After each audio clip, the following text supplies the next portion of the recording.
Hello viewers, welcome to my channel. বন্ধুরা, আজকে আমি আপনাদের সাথে শেয়ার করব গুড এবং ওয়েলের মধ্যে পার্থক্য নিয়ে। তো দুটি ওয়ার্ডের অর্থই একই, গুড মানে ভালো, আবার ওয়েল মানেও ভালো। তো দুটি ওয়ার্ডের মধ্যে কিছু পার্থক্য রয়েছে। তো আপনারা অনেকেই বিষয়টি জানেন, আবার অনেকে জানেন না।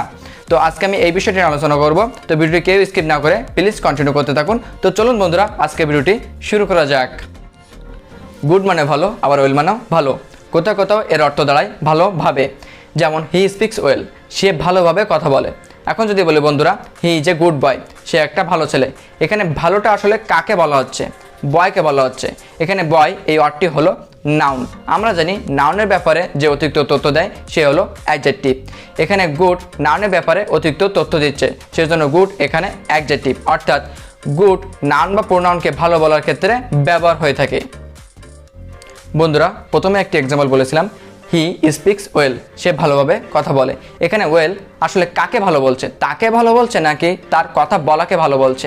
এখানে স্পিক একটি ভার্ব, আমরা জানি ভার্বকে যে মডিফাই করে সে হলো অ্যাডভার্ব। এখানে ওয়েল একটি অ্যাডভার্ব। আরও সহজভাবে বলি বন্ধুরা, Karim is a good runner because he runs well. Karim একজন ভালো দৌড়বাজ কারণ সে ভালো দৌড়ায়। প্রথমে আমি কাকে ভালো বলছি? রানারকে ভালো বলছি। আমরা জানি কোনো ওয়ার্ডের শেষে যদি ইয়ার যোগ হয় তখন সেটি নাউন হয়। এখানে রানার হলো নাউন, অর্থাৎ নাউনকে আমরা যখন ভালো বলবো তখন আমরা গুড ব্যবহার করব। পরবর্তীতে দেখুন বন্ধুরা, হি রানস ওয়েল, এখানে আমি কাকে ভালো বলছি? তাকে ভালো বলছি নাকি তার দৌড়ানোকে ভালো বলছি? তার দৌড়ানোকে ভালো বলছি।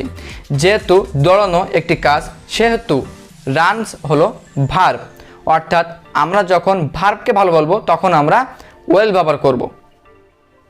আমাদের মনে রাখতে হবে বন্ধুরা, নাউনকে ভালো বলার ক্ষেত্রে আমরা গুড ব্যবহার করব এবং ভার্বকে ভালো বলার ক্ষেত্রে আমরা ওয়েল ব্যবহার করব। তাই গুড সবসময় অ্যাডজেক্টিভ এবং ওয়েল হলো অ্যাডভার্ব।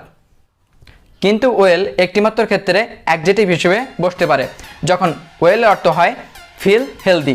যদি আমি আমার স্বাস্থ্যগত কোনো বিষয় বলতে গিয়ে ওয়েল ব্যবহার করি তখন এটি হবে অ্যাডজেক্টিভ। যেমন I was not feeling very well yesterday, আমি গতকাল খুব ভালো অনুভব করিনি। এখানে ওয়েল অর্থ ভালো, এখানে ওয়েল হেলথ কন্ডিশন বর্ণনা করছে, তাই ওয়েল এখানে অ্যাডজেক্টিভ, অর্থাৎ হেলথ কন্ডিশন বর্ণনা করার ক্ষেত্রে যে ওয়েল ব্যবহার করি সেটি অবশ্যই হবে অ্যাডজেক্টিভ। এছাড়া ব্যতিক্রম কোনো রুল নাই।